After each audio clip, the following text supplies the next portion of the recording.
Okay. This is my Exceed Forza buggy, which had the .18 size engine on it. I was, you know, I enjoyed my car, my Forza um, you know, as a cheap car. It worked really well. I didn't have any total failures that weren't caused by me. As I explained to some people, I was I take my cars out to show my friends at work. After work one day, I took it out into the parking lot and was just driving it around.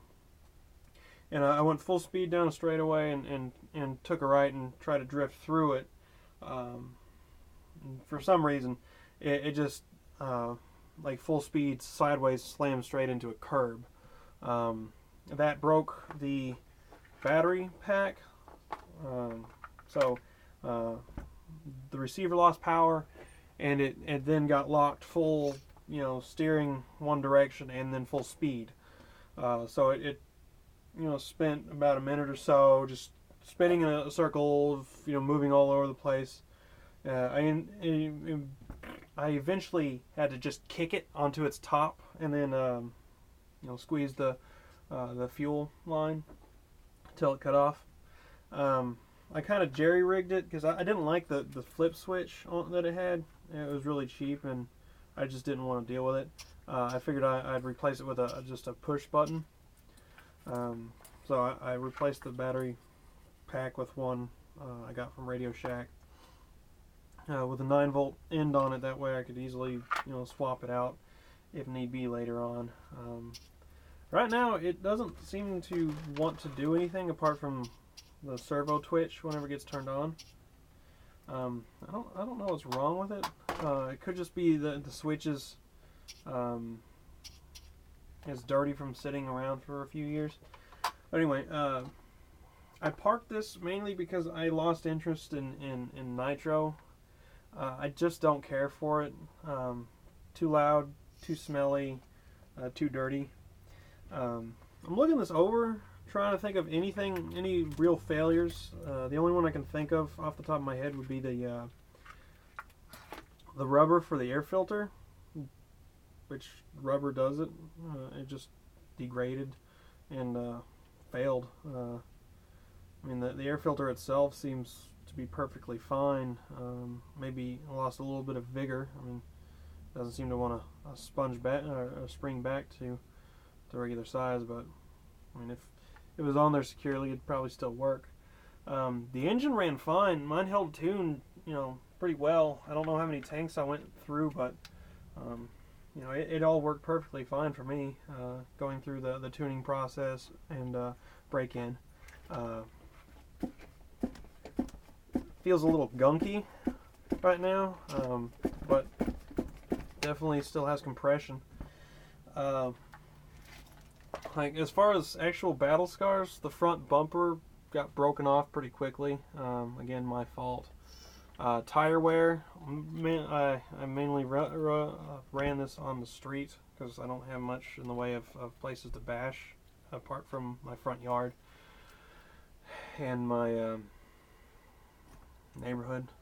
If you can see that front drive, that front dog bone's bent up. I really don't remember what that was from. There's one of these A-arms is cracked. This one here, it's cracked, but still there. I really don't know how to tell whether shocks are tuned or not, but I would assume that they're poorly tuned. They're not as spongy as my other cars are. The servo seemed fine whenever I ran it last. I don't recall there being any slow response time or anything, but I'm also not a racer or a very in-depth experienced person when it comes to this kind of thing. Looking at the back, I don't see any. I mean, the axles are the dog bones are perfectly fine. I mean, it was just a very nice, budget-friendly car for me. I know the more experienced users out there would probably scoff at that, but hey, I mean, if you're an average Joe starting out and you get a car that puts up with some abuse and doesn't break much, that, you know, would be expected to, is okay for it to break. I mean, the electronics, the way it shifted and everything, that's fine by me. That's all right to break. You know, other people might disagree, but hey, I don't know. I haven't had to replace anything, so I don't know how bad matching, say, the wheels up with somebody else's stuff would be. I don't know, but it was a fun car while it lasted, and it still would be lasting if I didn't just park it and leave nitro altogether. It'd be cool to make this a brushless, but a brushless 1/10 buggy versus a brushless 1/8 buggy. I think I'd rather work on a 1/8 buggy, especially when I would assume a better name OFNA versus the Exceed. But hey, whatever. Where did the body go for this thing? Not like it really matters. Where did that sucker go? It doesn't matter enough to really bother with. But, I mean, driving around in the yard, I hope that wasn't important. Driving around in the yard,